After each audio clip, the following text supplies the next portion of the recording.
বিদেশি পরোটা কিংবা লুচিকে হার মানিয়ে তৈরি হবে আমাদের বাংলাদেশি স্বাস্থ্যকর মজার লুচি। এই লুচি একবার বানিয়ে খাওয়ানোর পর দেখবেন যে ভাইয়ারা অনেক বেশি বেশি ভালোবাসতে বাধ্য থাকবে। আবার দেখা গেছে আমাদের অনেকের বাচ্চারাই সবজি খেতে চায় না, সেক্ষেত্রে কিন্তু আপনি চাইলে এই হেলদি লুচিটা খাওয়াতে পারেন সকাল কিংবা বিকেলের নাস্তায়। আমি আরো বলবো, এই শীতে যদি তৈরি না করেন এই লুচিটা, তাহলে কিন্তু পরবর্তীতে বানিয়ে খেয়ে একটু টেস্ট পাবেন না। এখনই সময় এই লুচি তৈরি করার। আপনাদের অনেকেরই কমপ্লেইন যে আপু বাচ্চারা কেন সবজি খেতে চায় না, কি করব?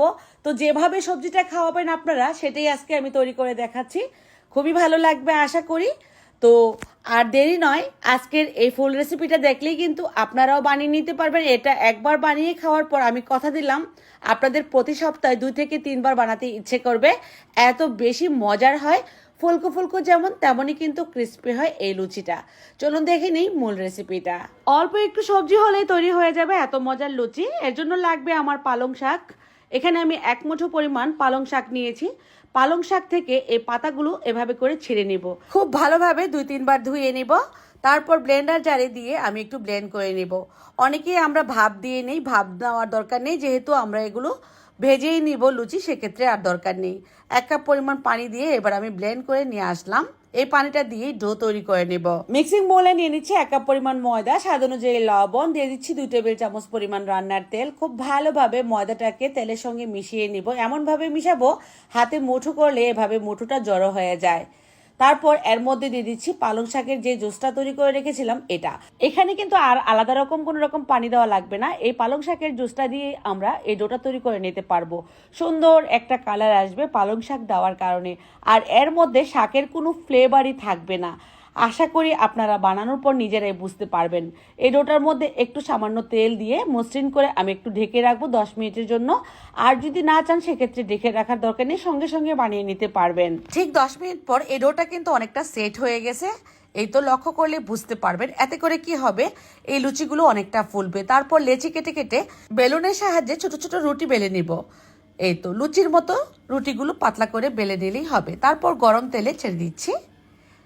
দেখবেন যে দেওয়ার সঙ্গে সঙ্গে ফুলকো হয়ে যাবে। উপর থেকে একটু তেল দিয়ে দিলে তাড়াতাড়ি ফুলবে। আর লুচি যেহেতু খুবই পাতলা হয়, সেক্ষেত্রে কিন্তু আমাদেরকে চটজলদি এগুলো উঠিয়ে নিতে হবে। 30 সেকেন্ডের মধ্যে আমাদের এই লুচিগুলো ভাজা হয়ে যাবে। যে যেমনটা রাখতে চান, যদি কালারফুল রাখতে চান সেক্ষেত্রে কিন্তু হালকা ভাজা দিলেই হবে। আর যদি একটু ক্রিস্পি করতে চান সেক্ষেত্রে একটু ব্রাউন কালার করে ভেজে নিলেই হবে। এই তো হয়ে গেল দুটো লুচি। এই লুচি পেট ভরে খাওয়া যায়, এত বেশি মজার হয়। আর আমার কাছে তো এই লুচি বানাতে বেশ ভালো লাগে। একটার পর একটা খুব সহজে বানিয়ে ফেলা যায়। সেজন্য আমি দেখতেই পাচ্ছেন আপনাদেরকে আরও কয়েকটা ভেজে দেখাচ্ছি। এই যে এখন অনেকেই বলবেন যে তেল দিয়ে কেন ভাজলেন, এত তেল কেন? এর ভিতরে একটা ফোঁটা তেলও ঢুকবে না, আমি কথা দিলাম। আপনারা ভাজার পর নিজেরাই বুঝতে পারবেন। একে একে আমি সবগুলোই লুচি ভেজে নিলাম। এখানে যতটা লুচি আমি ভেজেছি সব কয়টা লুচি কিন্তু অনেক বেশি ফুলকো হয়েছে। আর যেগুলো আমি কালারফুল করব আপনাদেরকে আমি দেখাবো কতটা ক্রিস্পি হয়। সবগুলো একদম ফুলে টুইটুম্বুরি হয়ে থাকবে, দেখতেও ভালো লাগে, এগুলো খেতেও ভালো লাগে। আমি আপনাদেরকে একটা গরম গরম ভেঙে দেখাচ্ছি। এটা তো পেট ভরে খাওয়া যায়, আমি তো অনেক বেশি পছন্দ করি। আর আমার বাচ্চারা অনেক বেশি পছন্দ করে খায়। আর যেটা একটু ব্রাউন কালার বেশি করেছি, এটা বেশি ক্রিস্পি হয়েছে। তো কেমন লাগলো রেসিপি কমেন্টে লিখে জানিয়ে দিবেন। সবাই অনেক বেশি ভালো থাকবেন, সুস্থ থাকবেন। রেসিপিটি ভালো লাগলে বেশি বেশি করে শেয়ার করে দিবেন। আজকের মতো বিদায়, আল্লাহ হাফেজ।